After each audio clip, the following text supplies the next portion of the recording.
안녕하세요. 반포돌굴의 송동호입니다. 반갑습니다.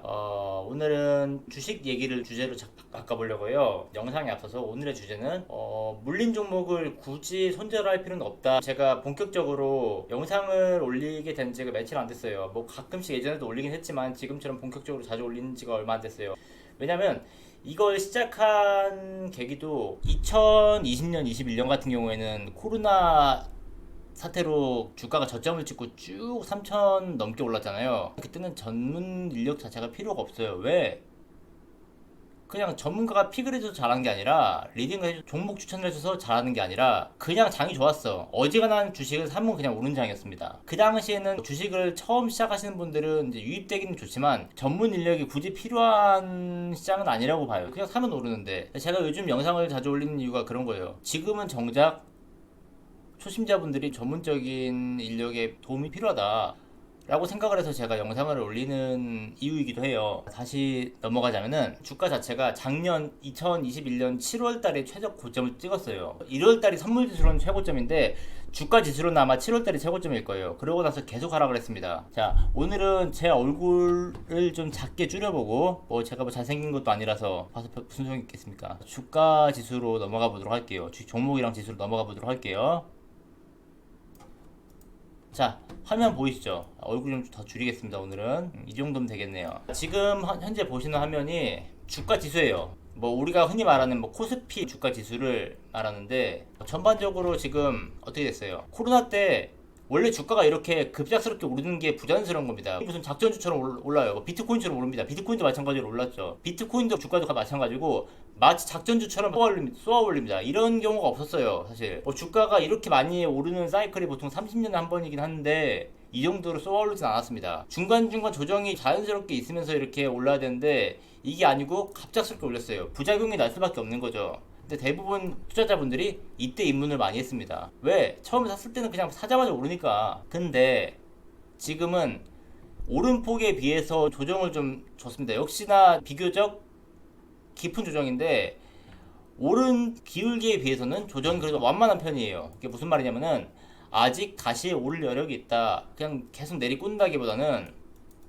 아직 어떻게 조정을 받아도 다시 위로 올라갈 수도 있다.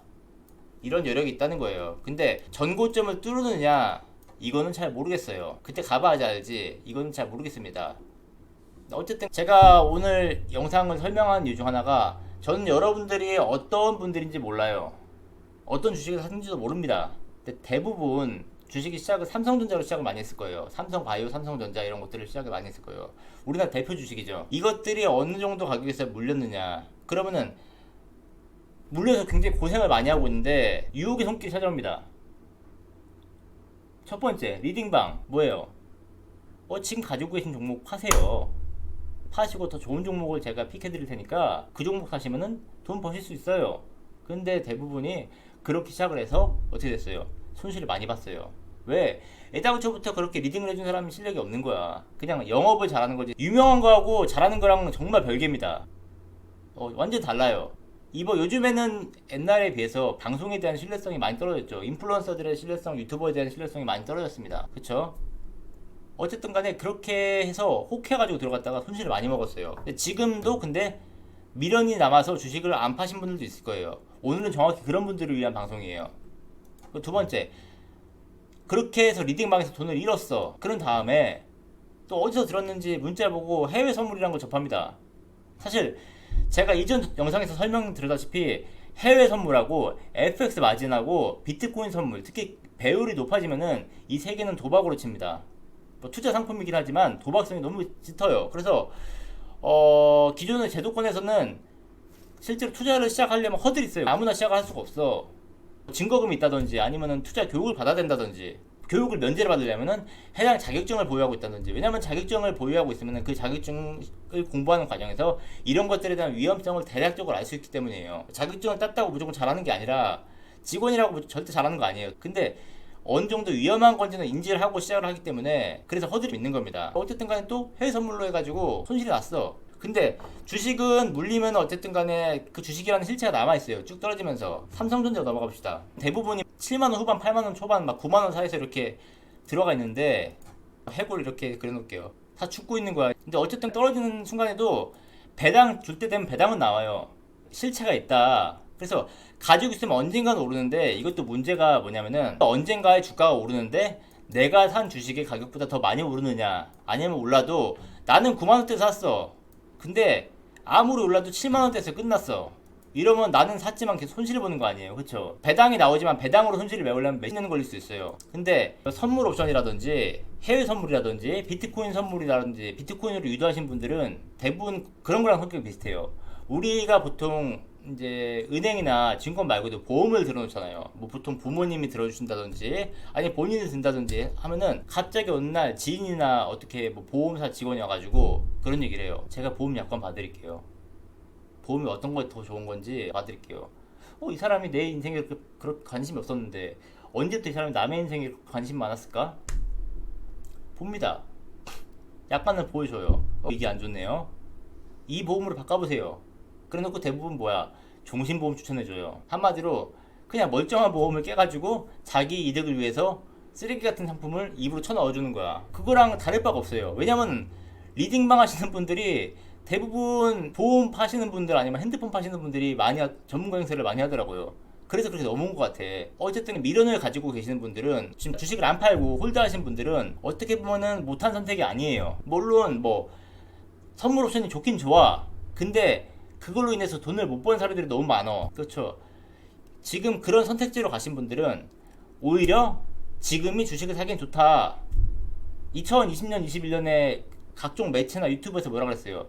지금 사면 무조건 오릅니다 그러죠. 근데 결국에는 어떻게 됐어? 안 올랐잖아요. 그쵸? 근데 지금은 그런 얘기가 쏙 들어갔어. 정작 주식을 살 때가 지금 같은 시기예요. 지금보다 더 떨어지면은 더 좋은 거예요. 개인적으로는 삼성전자를 예를 들어볼게요. 다른 종목들도 많지만 일단 이걸 예로 들어보겠습니다. 어찌됐든 좀 늦게 산 사람들, 7만원대 초반에 산 사람들은 내가 봤을 때는 소생 가능성이 있어. 근데 9만원대 산 사람들은 사실 소생 가능성이 없다. 8만원대도 힘들어. 그렇다면 어떻게 대응해야 될 것인가? 정작 월급을 타가지고 적금처럼 넣어서 주가 평단을 낮춰야 돼. 언제까지? 최소 7만원대 초반까지 낮춰야 돼. 그래야지 가능성이 있어요. 다시 살아날 수 있어. 그 중간중간에 배당도 받겠죠. 그럼 결국엔 수익 마감할 수도 있는 거예요. 내가 만약에 본전을 하더라도 배당을 받으면 결국에는 약간이나마 수익을 내고 나올 수 있는 구간이다. 뭐 운 좋으면 7만원대 중반까지 올라갈 수 있다. 그래서 정작 지금 같은 경우에는 사모아도 된다. 더 떨어지면 더 사모아도 되고. 왜냐면 이 사람들은 주식을 이미 들어갔기 때문에 선택지가 없어요. 현금을 더 모아서 사모아도 되지만 어떻게 될지 모른다는 가정하에서 이런 식으로 대응해도 된다 이거예요. 영상을 보시고 이제 궁금하신 점이나 모르신 점이 있으면은 제 영상에 댓글을 남기시거나 아니면 제 영상 본문에 카카오톡 방이 있어요. 거기서 물어보시면 제가 질의응답을 해드립니다. 지금은 그렇게 비관적인 상황은 아니에요. 이미 손절을 하신 분들은 어쩔 수 없지만 대형주 같은 것들을 지금 계속 홀드하고 계신 분들은 존버하고 계신 분들은 지금은 물량을 추가하기에는 나쁘지 않은 구간이다 라고 말씀드리고 싶고, 코스닥 스몰캡 주식 같은 경우는 개별이에요. 애당초부터 가치가 없는 주식들도 많고 작전주도 많고 이렇기 때문에 그거는 봐야지 아는 건데, 그래서 여기서 일괄적으로 설명해 드리기가 애매모호해요. 근데 삼성전자하고 삼성바이오 같은 경우에는 지금 상태에서는 좀 살만하지 않을까 생각합니다. 하나 더 치자면은 SK바이오사이언스 같은 종목들도 지금 하락폭이 크죠. 과매도 구간이긴 해요. 물려도 내가 플러스로 빠져나올 구간이라고 봅니다. 그래서 개인 투자자분들 같은 경우에는 전업을 하시는 분들보다는 내가 고정 수입이 있는 게 좋아요. 하다못해 아르바이트라도 하는 게 좋습니다. 왜냐면 계속 주식 수량을 추가시켜줘서 주가의 가격 자체 평균 단가를 낮춰야 되기 때문에. 오늘은 간단하게 여기까지만 설명을 하고 영상을 마치겠습니다. 안녕히 계세요.